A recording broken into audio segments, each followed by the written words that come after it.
Bonjour et bienvenue pour ce numéro 82 de votre TTV Mag. À la une cette semaine, l'interview du président de la FNHPA, les vacances des Français et des Européens, la suite du CEDIV avec du boulot, mais pas du dodo. Destination la Lituanie et bien sûr pour terminer, votre rubrique Vécu en agence. Notre invité cette semaine est Guilhem Ferraud, le président de la Fédération nationale de l'hôtellerie de plein air. Monsieur le Président, bonjour, ravi de vous accueillir sur Tourisme TV.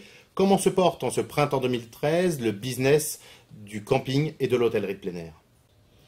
Alors, je crois que la crise que nous traversons depuis quelques années a été bénéfique à l'hôtellerie de plein air, puisque de nouvelles tranches de clientèle, qui allaient notamment à l'étranger, ont choisi de rester en France et ont essayé le camping et ont découvert que le camping, c'est un mode de vacances d'un rapport qualité-prix extrêmement favorable.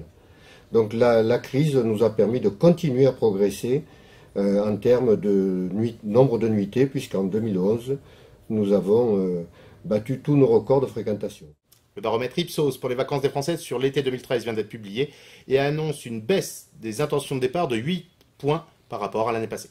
Les Français sont donc 62% à déclarer vouloir partir en vacances cet été, un taux particulièrement bas, proche de celui de 2005 qui était de 63%.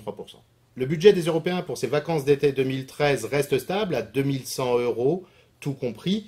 À noter également qu'il y a une forte disparité entre les Allemands et les Belges d'un côté, qui ont un budget moyen d'environ 2500 €, et les Espagnols, dont le budget, quant à lui, est d'environ 1600 €. Les Français sont pile poil dans la moyenne européenne.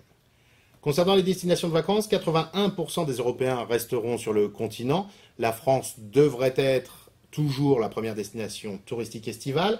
Et pour la clientèle française, 60% des Français déclarent rester en France cette année. L'outil Internet est de plus en plus utilisé par la clientèle européenne. 56% d'entre eux déclarent l'utiliser pour réaliser des réservations de prestations touristiques pour leurs vacances d'été. À noter que les Européens utilisent de plus en plus les réseaux sociaux. 20% d'entre eux déclarent les utiliser pour avoir des informations et comparer des offres. La convention du CEDIV, qui s'est déroulée à Porto sur le thème de Vie ma vie, était donc l'occasion de séances de travail et en particulier d'un workshop un peu long, peut-être même trop long, où là encore, pour suivre la thématique, les partenaires se déplaçaient pour présenter à tour de rôle leur offre aux différents distributeurs. Tu vas avoir soit le pays, soit la région de Majorque, réimprimer tes vouchers ou ta facture pro forma. Vous choisissez la destination, l'hôtel, date, etc. Je crois qu'on est quand même la compagnie qui dessert le plus vite le départ de Paris-Orly. C'est exactement les mêmes parcours, les mêmes réceptifs et même, pour aller encore plus loin, les clients sont tous regroupés. Un autre moment pertinent fut la conférence de rédaction organisée avec l'ensemble des journalistes de la presse pro présents sur cette convention où chacun d'entre eux, dans son domaine de prédilection, proposait à la rédactrice en chef des articles et des papiers. Pendant les ateliers, moi j'entendais les agences de voyage qui se plaignaient parce qu'elles n'avaient pas assez de temps. Les distributeurs se connaissent bien, ils se connaissent depuis longtemps. Ils s'apprécient, ils se connaissent personnellement souvent depuis longtemps et ils ont des relations amicales. Pour tous ceux qui s'interrogent encore sur le devenir de l'agent de voyage, est-ce qu'on se demande si le boulanger, le pâtissier, le boucher et tous les métiers essentiels ont disparu de vos quartiers? Nous ne pouvions pas évoquer la convention du CEDIV à Porto sans vous apporter quelques témoignages des fêtes, des ambiances et des lieux où les soirées se sont déroulées.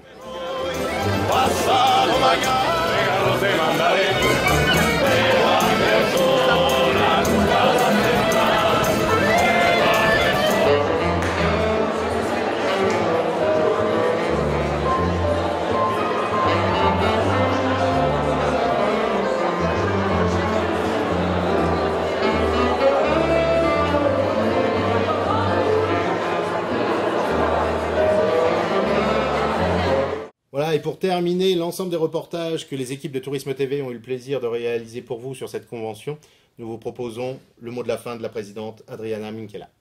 Nous devons être tous gagnants. Et je crois que c'est ce qui ressort de ces 4 jours. Je crois que tout le monde a réalisé qu'on ne peut pas prendre à l'autre.